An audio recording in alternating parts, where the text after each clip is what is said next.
Assalamualaikum warahmatullahi wabarakatuh. Perkenalkan, nama saya Ferika Aulia Marwadi, NPM 1811010469, kelas D semester 6, Prodi Pendidikan Agama Islam. Tugas praktikum pembelajaran Al-Quran Hadis, dosen pengampu Bapak Imam Syafi'i dengan materi pembelajaran indahnya kebersamaan dengan sholat berjamaah untuk SMP atau MTS kelas 7. Assalamualaikum warahmatullahi wabarakatuh. Waalaikumsalam warahmatullahi wabarakatuh. Selamat pagi anak-anak. Pagi. Bagaimana kabarnya kalian semua? Alhamdulillah. Alhamdulillah. Apakah ada yang tidak hadir hari ini? Iya, Bu. Alhamdulillah, bagus, pertahankan ya semuanya.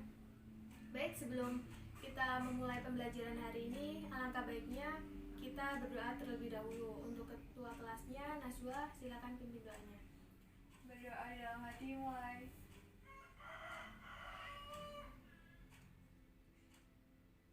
Selesai. Ya, baik.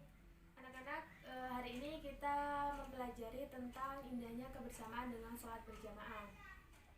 Di antara kalian, apakah sudah ada yang mengetahui tentang indahnya kebersamaan dengan sholat berjamaah? Belum. Baik.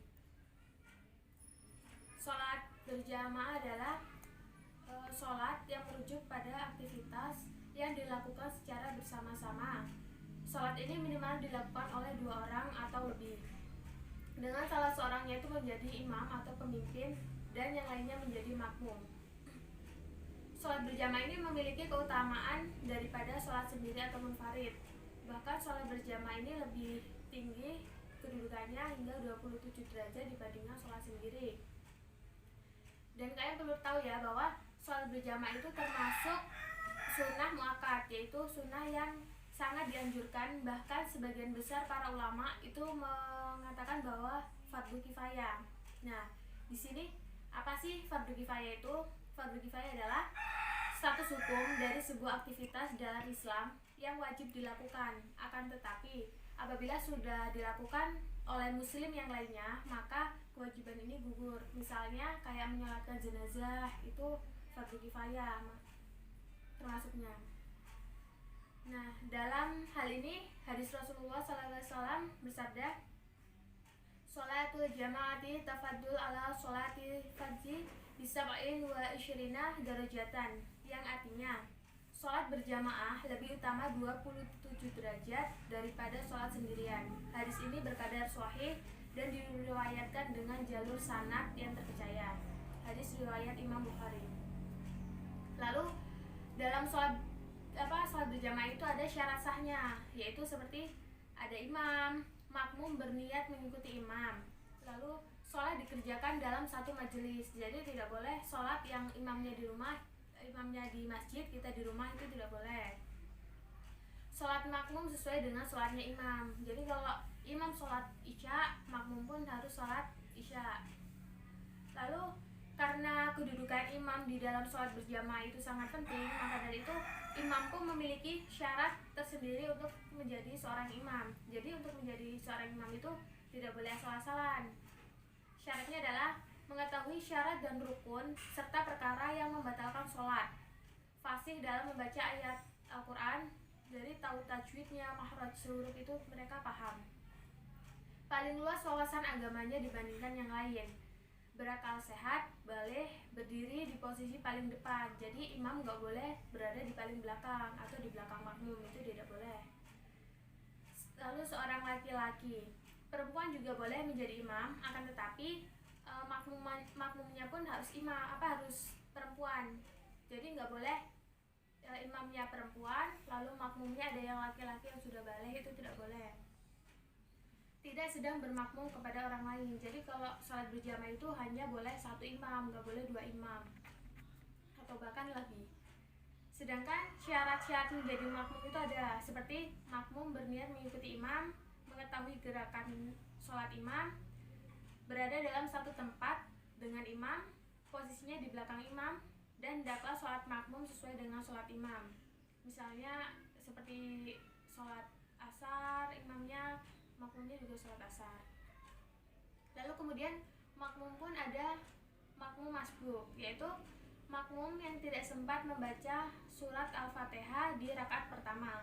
Lawan katanya yaitu makmum muwafiq, yakni makmum yang dapat mengikuti seluruh rangkaian sholat berjamaah. Nah, jika kalian dalam kondisi makmum masbuk, kalian perlu tahu bahwa kalian tuh harus menghitung jumlah rakaat yang sedang dilakukan oleh imam. Jadi jangan langsung ngikutin tapi kalian nggak tahu. Contohnya seperti misalnya pada saat makmum datang untuk berjamaah, imam sedang i'tidal atau sujud untuk melakukan rakaat pertama. Kemudian makmum berniat takbiratul ihram dan langsung i'tidal atau sujud bersama imam. Pada saat imam menutup salam, makmum berdiri lagi untuk menambah rakaat yang belum selesai. Gitu. Lalu di sini ada halangan sholat berjamaah. Jadi sholat berjamaah itu dapat ditinggalkan, kemudian melakukan sholat munfarid atau sendiri, tapi ada faktor yang menjadi halangannya, seperti hujan yang sangat lebat. Misalnya di daerah kalian itu hujannya tuh lebat sekali, lalu masjidnya tidak terlalu dekat, itu kalian boleh sholat munfarid di rumah. Lalu angin kencang yang sangat membahayakan, sakit yang mengakibatkan susah berjalan untuk menuju ke tempat sholat berjamaah, sangat ingin buang air kecil atau buang air besar, dan karena bau makanan yang baunya susah dihilangkan, misalnya habis makan jengkol atau petai, karena itu bakal membuat konsentrasi jamaah yang lainnya hilang karena kebauan. Lalu tata cara dalam sholat berjamaah itu ada, yang pertama, sholat berjamaah diawali dengan azan dan iqomah, tetapi kalau tidak memungkinkan boleh iqomah saja.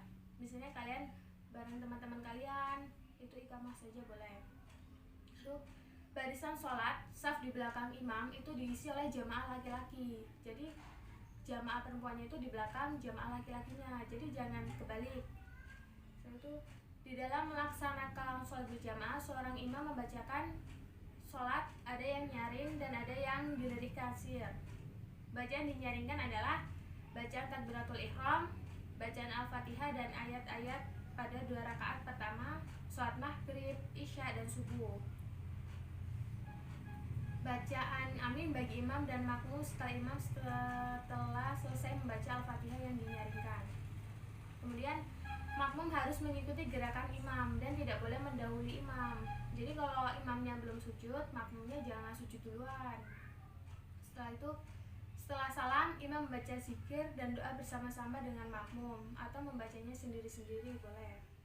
Kemudian pembiasaan sholat berjamaah, perbandingan pahala antara sholat sendirian itu kan sangat tinggi ya, berbanding 27 derajat. Hal ini karena sholat berjamaah itu memiliki keutamaan seperti menjalin tali silaturahmi dengan tetangga, dengan teman-teman kalian, lalu mengajarkan hidup disiplin, saling mencintai dan menghargai, menjaga persatuan, kesatuan dan kebersamaan, lalu menahan dari kemauan sendiri atau egois.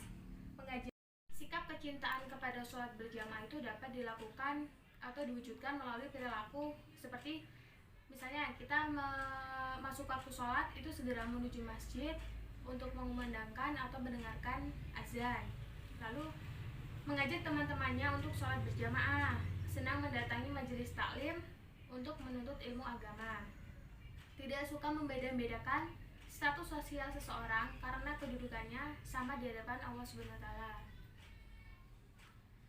Bersikap demokratis, taat kepada pimpinan selama jalan atau yang tidak melakukan kesalahan. Apabila pimpinan salah, kita wajib mengingatkan ke jalan yang benar, termasuk di dalam taat kepada kedua orang tua dan guru. Menjaga persatuan, kesatuan dan dapat bersikap demokratis. Baik, dari penjelasan tadi, apakah ada yang ingin ditanyakan? Saya Bu, Silakan Naswa. apa yang harus dilakukan oleh makmum ketika seorang imam batal dalam keadaan sholat? Ya, bagus pertanyaannya. Ketika imam batal saat melaksanakan sholat, apa sih yang harus dilakukan? Jadi apabila imam sholat, yang di belakang imam itu salah satu makmum harus menggantikan kedudukan imam dan melanjutkan sholat. Jadi jangan batal. Maka dari itu kalau bisa saat sholat berjamaah di belakang imam itu harus orang yang bisa menggantikan, karena yang apa yang ditakutkan itu seperti itu, ketika lagi sholat tiba-tiba batal, jadi orang yang di belakang imam bisa langsung menggantikan sholat tersebut. Mohon perhatiannya anak-anak, kita sudah membahas tentang sholat berjamaah. Maka dari itu, Ibu menyimpulkan materi hari ini seperti masjid merupakan tempat beribadah umat Islam. Di masjid mereka saling bertatapan, berjabatan tangan, bersapa, dan berpautan hati demi mewujudkan semangat ukhuwah atau menjalin persatuan.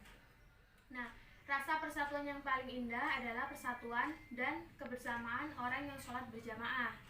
Sholat dipimpin oleh satu imam, sama-sama membaca ayat-ayat suci Al-Quran, memunajat kepada Allah Subhanahu Wa Taala, dan menghadap kiblat yang sama.